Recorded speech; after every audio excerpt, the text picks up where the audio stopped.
mempertahankan prinsipnya untuk gitu, karena mau nggak mau udah. Jadi biasanya kalau selnya semakin tua, maka kadar dia mengenali musuhnya akan semakin rendah, maka dia gampang terkabui, makanya gampang terinfeksi virus misalnya. Jadi gampang lemah imunnya. Maka cara terbaik daripada sel itu mengganggu sel yang lainnya, sementara ada banyak sel yang memiliki hak yang sama untuk hidup dan berkembang biak, membelah dan membelah, maka dia harus menghancurkan sel tersebut. Jadi satu sel ini nih, si sel ini nih, yang satu ini, ketika dia sudah merasa dirinya sudah tua, wah ini kata di sini kan ada lisosom nih, nanti ini bentuk lisosom nih, ini kayaknya udah tua lah, udah nggak pantas lagi aku ada di dunia tubuh ini gitu kan. Ya udahlah, kita bunuh diri aja yuk gitu, daripada kita ngerugiin orang yang punya sel ini, kemudian dia jadi sakit-sakitan, kemudian dia jadi gak normal, mending kita menghilang aja, biar yang kerja tuh yang seger-seger gitu, yang baru aktif membelah gitu. Ya makanya dia akan mengeluarkan suatu enzim yang membuat sel ini hancur dan hilang. Maksudnya hancur kemudian akan digantikan oleh sel baru.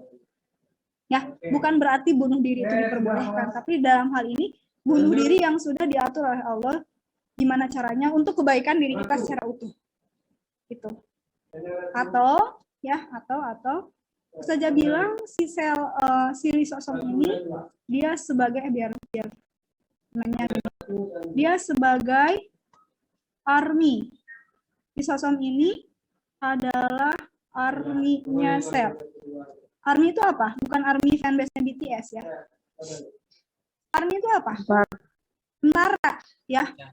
Jadi fungsinya tentara buat apa?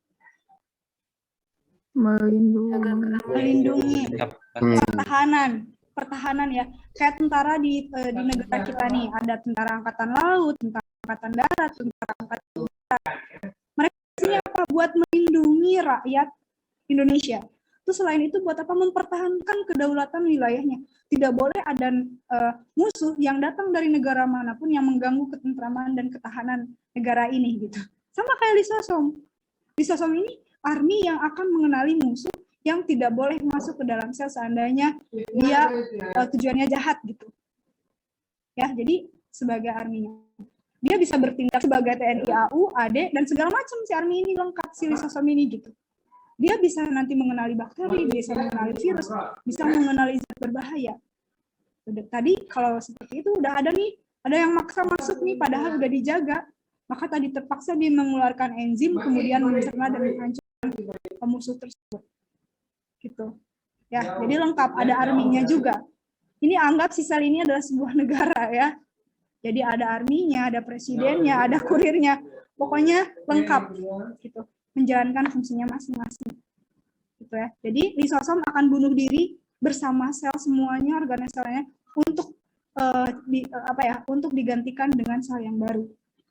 Ya, karena ketika banyak juga sel yang mati di dalam tubuh kita, tapi kemudian kemampuan lisosom untuk bunuh diri tidak ada, maka dipastikan itu cepat juga kena kanker. Ketika kena kanker ya udah mendekati kematian. Gitu ya. Jadi buruk kalau seandainya di dalam sel kita ini banyak menumpuk sel-sel tua. Makanya kenapa banyak sekarang program kecantikan gitu ya, skincare untuk menghilangkan atau untuk membantu sel-sel kulit, salah satunya kulit mati di dalam muka kita, di dalam kulit tubuh kita. Ini juga kaitannya banyak beberapa orang yang menganggap our body is is so strong and amazing, so karena kita punya army di dalam tubuh kita, kita udah nggak perlu vaksin gitu. Makanya ada beberapa aliran yang kita nggak perlu vaksin sih, orang Allah udah nyiptain kok pelindungnya di dalam tubuh kita. Kita nggak perlu vaksin kok, kita udah kuat. Karena ini di dalam tubuh kita ini secara alami sudah diciptakan sama Allah yang membantu layaknya vaksin yang akan mengenali bahkan tidak hanya virus gitu, tapi banyak lagi yang lainnya. Makanya kenapa itulah beberapa paham itu mengharamkan vaksin, karena buat apa tuh di tubuh kita juga udah ada lisosom gitu. Malah kalau vaksin itu memasukkan penjahat gitu ke dalam tubuh kita. Makanya ada beberapa orang tuh benar-benar anti vaksin. Salah satunya ini ya, dulu salah satu dosen Ustazah padahal dosen biologi dia anti vaksin karena dia mempertahankan argumen ini. Kita udah diciptakan sedemikian rupa si lisosom ini, jadi buat apa kita masukkan virus ke dalam tubuh kita gitu ya. Tapi Tapi kalau kita apalagi merasa kadang misalnya kita belajar dari pagi sampai sore, tubuh kita otomatis akan naik turun gitu. Maka ketika kondisi tubuhnya naik turun, maka kemampuan lisosom pun akan merendah. Seiring dengan terlalu banyak aktivitas, terlalu banyak berpikir dan sebagainya, sehingga tetap nanti dia kadarnya akan turun, sehingga perlu kalau istilahnya dopingnya gitu, perlu yang bisa mengakselerasi kerjanya dengan cara divaksin. Ya, kalau kita ngerasa lemah, ya silakan ambil yang mana gitu, pilih sama kalian. Kalau aku merasa lisosom kuat nih, bagus, gak usah divaksin. It's okay. Jadi semua pilihan punya alasannya. Gitu ya. Tidak usah menyalahkan yang milih vaksin, tidak usah juga menyalahkan yang tidak mau vaksin. Kalau menurut saya, ya. Jadi semuanya ada alasan dan konsekuensinya. Kaitannya dengan lisosom perlindungan tubuh kita ya. Oke, masih ada nih 10 menit lagi. Selesaikan dulu dikit aja lah ya. Oke, itu lisosom adalah arminya. Sekarang ini nih yang sama-sama juga. Merah lagi nih yang ini ya, sama ya. Nih, kenapa nih?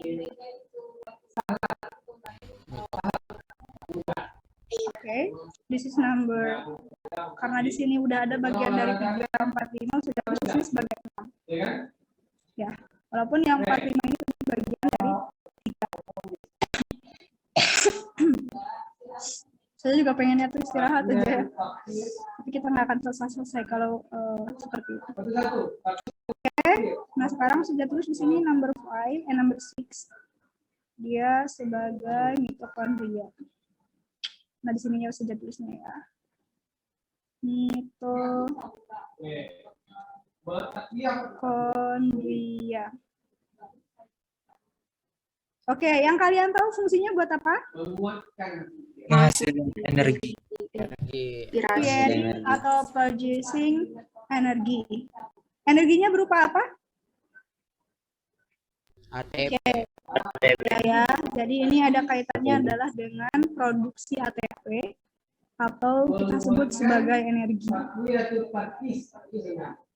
ATP atau energi. Atau saja bilang dengan kata lain, ya, mitokondria ini layaknya sebuah baterai di dalam HP atau kalau dalam sebuah negara, suatu wilayah bisa membangkit listriknya. Ya, sudah tulis di sini biar sederhana. Ini sebagai sebuah baterai atau pembangkit gitu ya. Jadi bayangkan mitokondria ini ya, keberadaannya seperti ini. Kita punya HP iPhone Pro Max 12, kita punya Samsung S20 sekian gitu. Itu akan menjadi nothing atau tidak akan ada bermakna apa-apa seandainya dia tidak punya baterai. Mau iPhone harganya 20 juta, 50 juta, bahkan 100 juta, jika dia tidak ada energi, tidak ada baterai untuk menghidupkannya, tidak akan berguna apa-apa. Itulah mitokondria di dalam tubuh kita. Sebagus apapun aktivitas olahraga kita, sebagus apapun sekaya, jika di dalam sel kita tidak punya mitokondria, itu lebih nothing.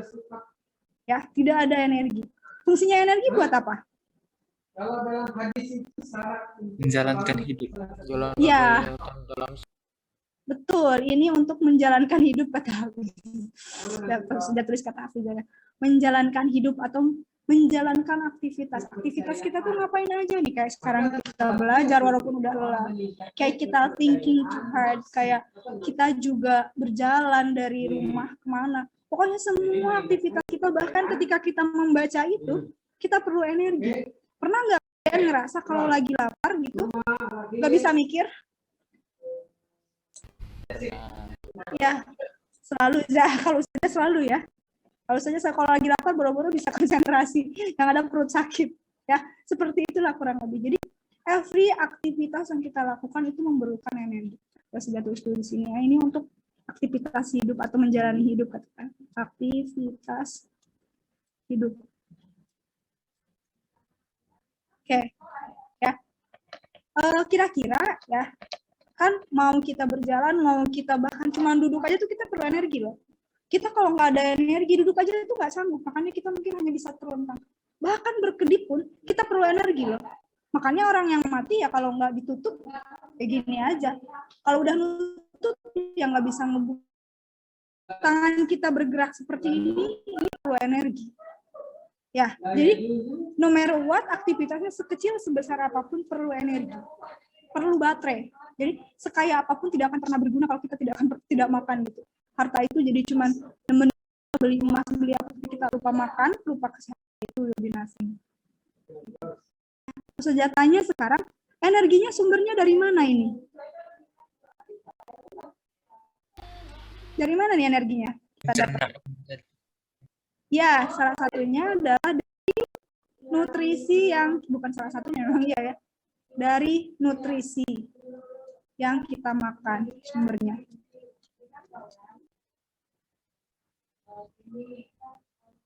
Ini sumbernya ya, sumber energinya dari mana gitu ya, dari nutrisi yang kita makan. Misalnya kita makan nasi. Nah, nasi itu untuk apa? Padahal untuk aktivitas kita makannya. Kenapa kalau kita gak makan lemes gitu ya? Pun zat-zat yang lainnya sama. Nah, ini nutrisi pernah jadi energi kalau tidak ada oksigen. Ya, jadi ini tidak akan pernah menjadi energi, ya, kalau seandainya jika tidak ada, ini tuh tidak ada ya, tidak ada oksigen. Oke, inilah kenapa kita harus bernafas.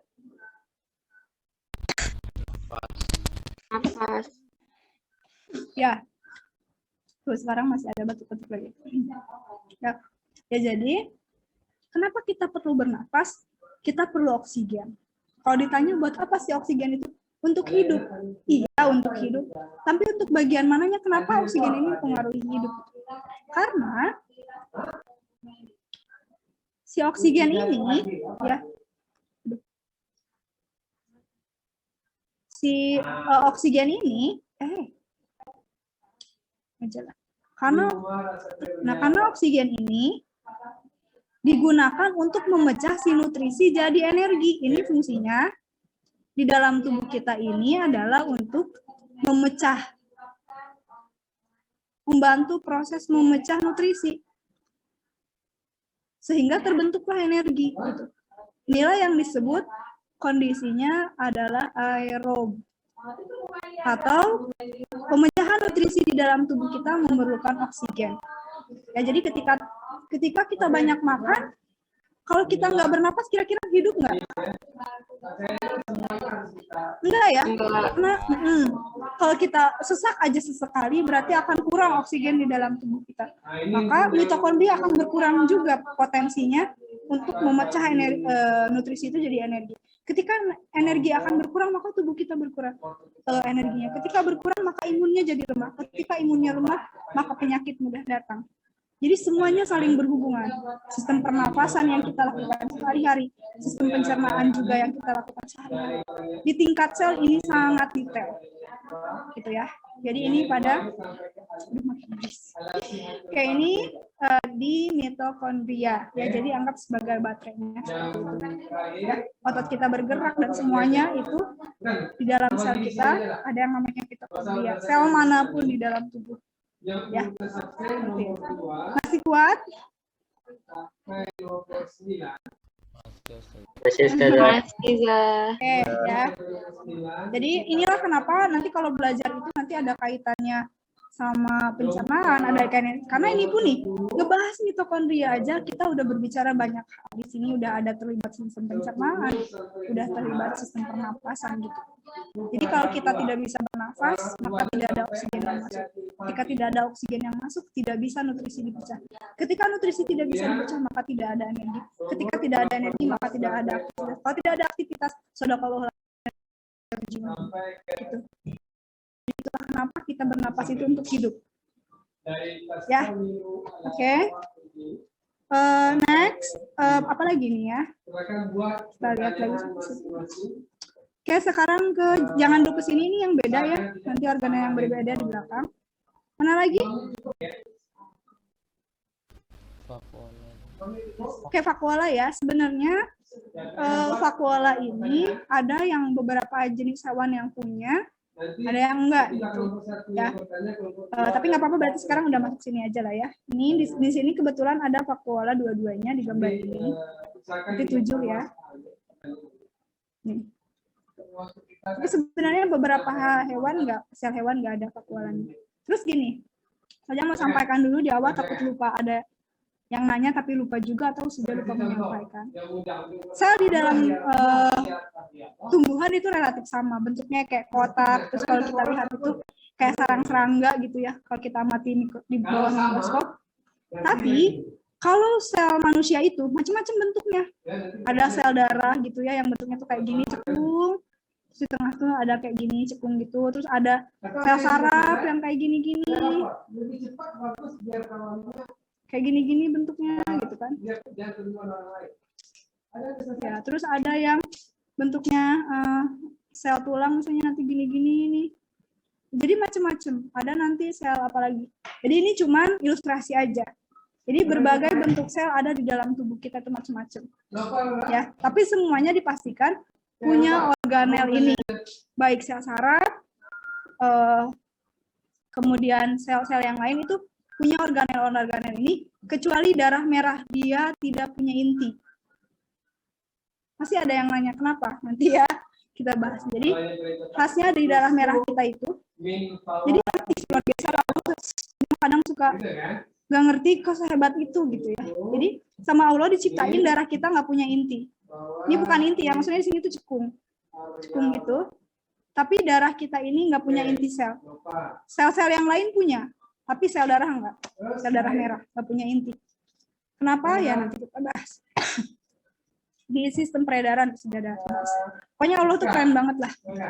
Jadi sampai mana ya? Oh, vakuola ya, sudah di sini berarti nomor 7 tentang vakuola.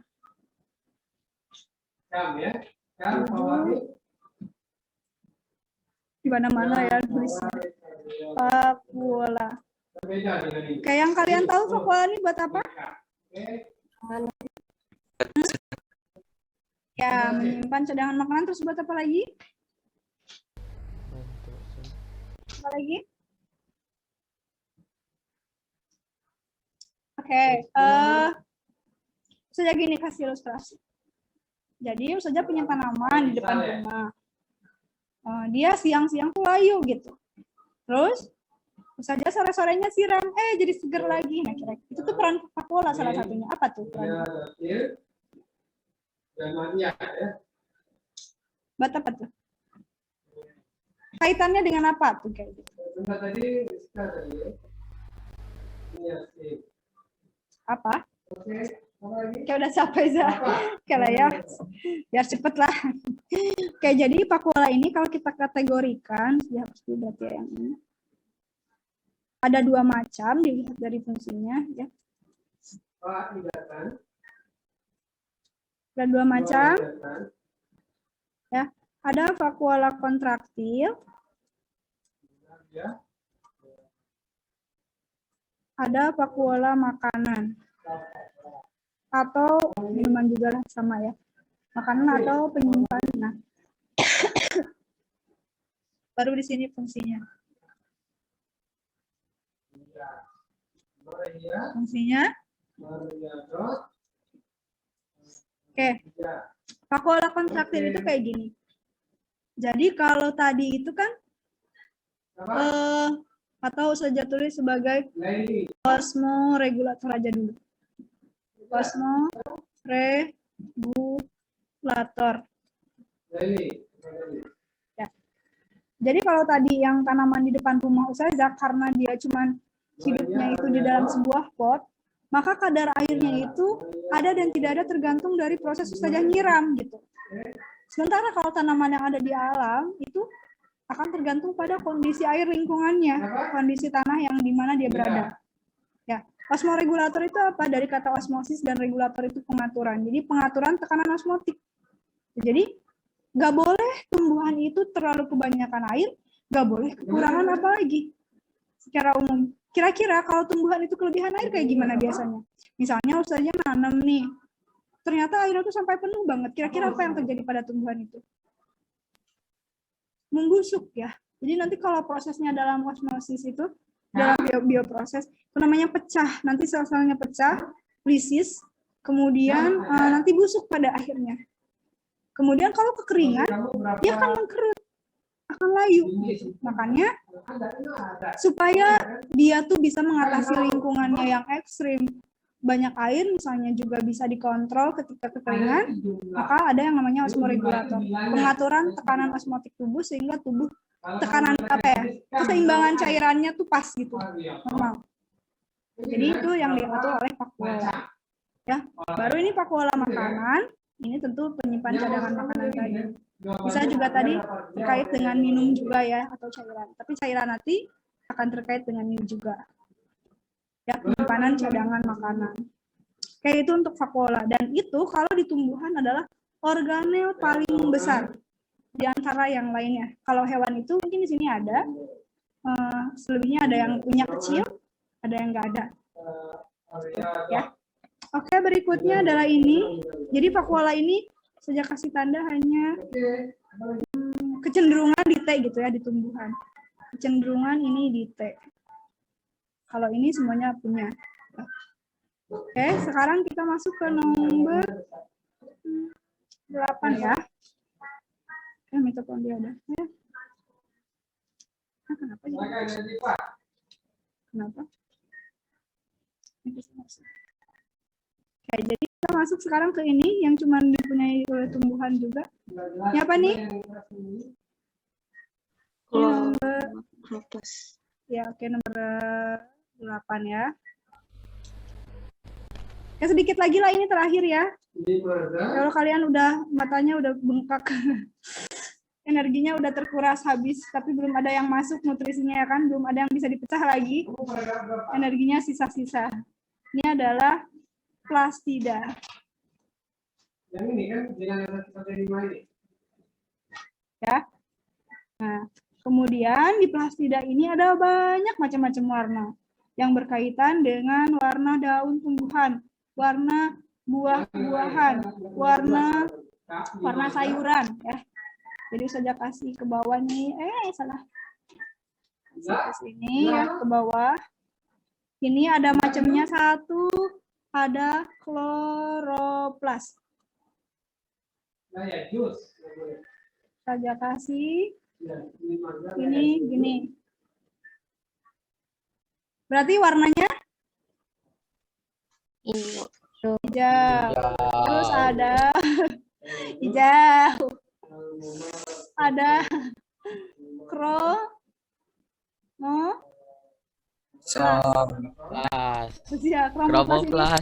Ya, sejak malas lah, kalian juga udah malas. Di sini ada Mejikuhibiniu, jadi warna selain hijau. Baru di sini ada bukan Leukoplast ya? Ya, Leukoplast, salah. Lalu di sini ada Leukoplast. Oke, ini warna selain hijau ya. Ini warna apa? Warna putih. Ya, ini warna putih. Ini warna selain kedua ini ada di sini. Oke. Nah, inilah kenapa ya kalau kloroplas kita udah pasti ya. Ini buat apa nih fungsinya? Kloroplas? Ya, fotosintesis ya. Khususnya ini kan zatnya disebutnya klorofil, ini adalah klorofil. Mengandung klorofil. Nah, nanti ada lagi klorofilnya buat fotosintesis, yaitu klorofil A dan B. Itu ya, ada lagi lah ceritanya.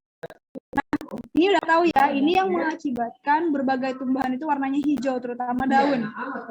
Ya.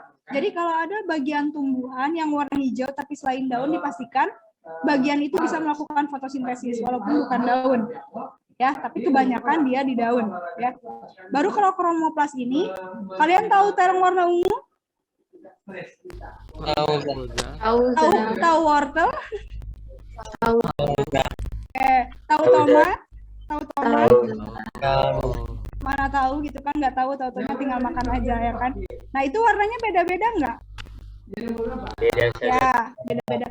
Jadi kalau Ustazah dulu pernah ngamatin di labor, ternyata sitoplasmanya ini dipenuhi atau enggak si selnya itu dipenuhi dengan warna-warna lain yaitu kromoplast tadi, ada yang warnanya oranye, ada yang warna ungu gitu.